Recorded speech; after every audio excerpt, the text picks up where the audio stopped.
अब American and Indians डरा रहे हैं चाइना मालदीव्स को कि भाई आपका जो डेट इशू है वो बहुत बड़ा हो जाएगा और ये आपको अगर डेट रीस्ट्रक्चरिंग आपने 2026 तक ना की तो आपके लोन्स बहुत बढ़ जाएंगे। मालदीव्स बैंकरप्ट हो गया। मालदीव्स हो गया बैंकरप्ट। मालदीव्स की हो गई कुड़की और ठीक चल रहा था 3-4 महीने पहले। तमाम देशों से हमारे रिश्ते कैसे मजबूत हैं ये आज दुनिया देख रही है। और मालदीव्स ने जो इंडियन फौज को निकाला है या इंडिया को एक टफ टाइम दे रहा है मालदीव्स के अंदर, ये ना करें। अगर आप अगर ये करते हैं तो देन आपके लिए मसाइल होंगे। क्यों हो गया मालदीव्स बैंकरप्ट, ये भी जानने की जरूरत है। मालदीव्स का 60% लोन उन्होंने चाइना से लिया, चाइना के 2 बैंकों से। उन्होंने अपना 60% लोन लिया है, यानी कि चीनी अगर बोलेंगे कि कूदो तो ये नहीं कि कूदना है नहीं कूदना है, ये बोलेंगे कितना ऊंचा कूदना है जनाब, ये बताइए। कितनी बेवकूफ कौम है यार, मैं हैरान हूं 21वीं सदी में कि अकाउंटेबिलिटी करने का कोई प्रोग्राम नजर नहीं आ रहा। मालदीव्स में आकर फिर अमेरिकन वांट कि मालदीव्स जो है वो इंडिया को स्पेस दोबारा दे। That's what they are asking. They are directly asking to the Maldivian authority, Mr. Muizuko, President Muizuko, वो डायरेक्टली आ रहे हैं और कह रहे हैं कि भाई इनको स्पेस दो।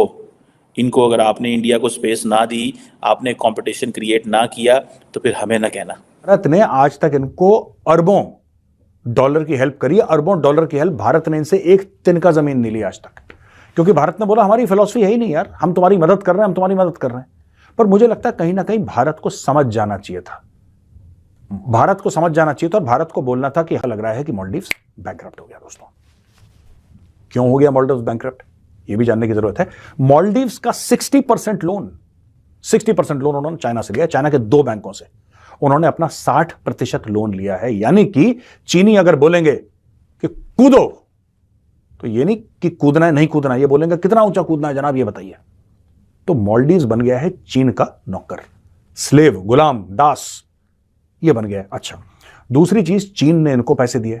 जब चीन ने इनको पैसे दिए, और कितने पैसे आपको पता है, ओनली $4 मिलियन। $4 मिलियन कितना होता है, लगभग 35 करोड़ रुपए।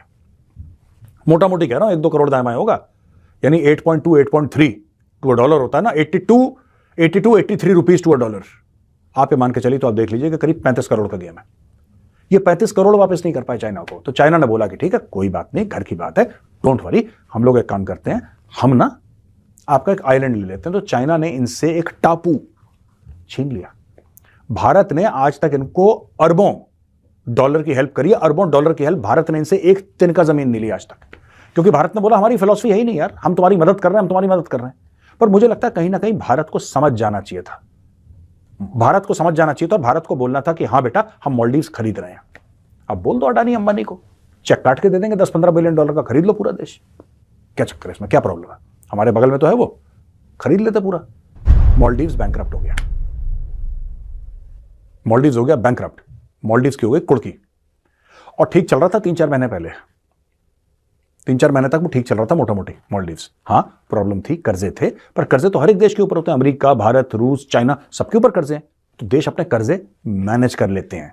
99% देश जो है अपने कर्जे मैनेज कर लेते हैं, छोड़ के पाकिस्तान जैसे जो बास्केट केसेस हैं वो नहीं कर पाते, लेकिन ज्यादातर देश अपने कर्जे मैनेज कर लेते हैं। ये भी अपना कर्जा मैनेज कर रहा था। यहां पे क्या हुआ दोस्तों कि जैसे ही इन्होंने मोदी जी को उल्टा सीधा बोला, जैसे ही भारत को उल्टा सीधा बोला, लोगों ने बोला कि अब हम नहीं जा रहे, बॉयकॉट। मालदीव्स में आकर फिर अमेरिकन वांट कि मालदीव्स जो है वो इंडिया को स्पेस दोबारा दे। That's what they are asking. They are directly asking to the Maldivian authority, Mr. Muizuko, President Muizuko, वो डायरेक्टली आ रहे हैं और कह रहे हैं कि भाई इनको स्पेस दो। इनको अगर आपने इंडिया को स्पेस ना दी, आपने कंपटीशन क्रिएट ना किया तो फिर हमें ना कहना कि तुम्हारे साथ क्या हुआ। सो ये जो आपकी वो साथ में वो श्रीलंका की वो डरा रहे हैं कि देखो श्रीलंका के साथ क्या हुआ था, देखो चाइनीज लोन ने श्रीलंका के साथ क्या किया, देखो चाइनीज लोन ने पाकिस्तान के साथ क्या किया। तो हमें ये कर देना चाहिए था, हमने नहीं करा। डिसेंसी के मारे हमने बोला ठीक है छोड़ो यार, जाने दो, कोई बात नहीं। लेकिन मालदीव्स को डिसेंट लोग समझ में नहीं आते, मालदीव्स को समझ में आता है दोस्तों चीन। सिर्फ 35 करोड़ रुपए के लिए, सिर्फ और सिर्फ 35 करोड़ रुपए के लिए उसने थैंक यू बोल दिया। थैंक यू बोल दिया। चाइना ने 50 साल के लिए आइलैंड ले लिया। कहां पे, जो माले है इनकी कैपिटल, माले के एयरपोर्ट के बिल्कुल सामने वो टापू है। इतना स्ट्रेटेजिकली इंपॉर्टेंट है। उनकी कैपिटल सिटी के एयरपोर्ट के बिल्कुल सामने वो टापू है, वो पूरा चीन ने ले लिया। अब चीन अपना वहां पे उनके बेस भी बनेंगे, चीन वहां पे आके अपने शिप्स भी रुकवाएगा, चीन भारत के ऊपर जासूसी भी करेगा। लेकिन जैसे कहते हैं ना, अंत भले का भला, दोस्तों यही चीज है कि अंत बुरे का बुरा, यह भी हमें मानना चाहिए, अंत बुरे का बुरा। और मालदीव्स के साथ वही हुआ। मालदीव्स ने खूब 3-5 करी, अपने फौजी यहां से हटाओ, और बड़े अकड़ में, बड़े घमंड के साथ ये मोइजू कहता था, बड़ा घमंड इसका, कि मैंने बता दिया है 15 मार्च के बाद एक भी इंडियन फौजी यहां पे नहीं रहना चाहिए। ये भूलते हुए कि इंडियन फौजी आए क्यों थे, वो तूने बुलाया था। तेरा जो पहले वाला बंदा था उसने रिक्वेस्ट करा कि भाई साहब हमारे यहां पे चीखें निकल रही हैं, हमारे यहां पे बच्चे मर रहे हैं, हमारे बुजुर्ग मर रहे हैं, क्योंकि हमारा देश यानी कि मालदीव्स, उन्होंने बोला मालदीव्स है, आइलैंड्स बने हैं, टापू हैं।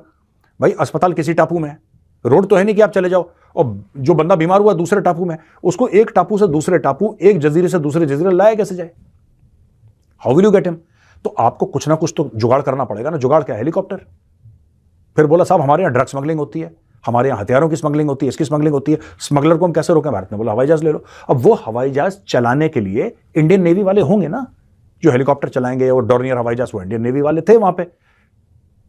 मुझे आज तक ये समझ में नहीं आया कि जो लोगों को आपने हिंदुस्तान के सामने गिड़गिड़ा के हाथ जोड़ के भीख मांगी कि अपने बंदे हमें दे दो, ठीक है, आपने रिक्वेस्ट करी, आपने तरले करे, आपने हाथ जोड़ के बोला कि साहब बंदे दे दो, बंदे दे दो, हम मर रहे हैं।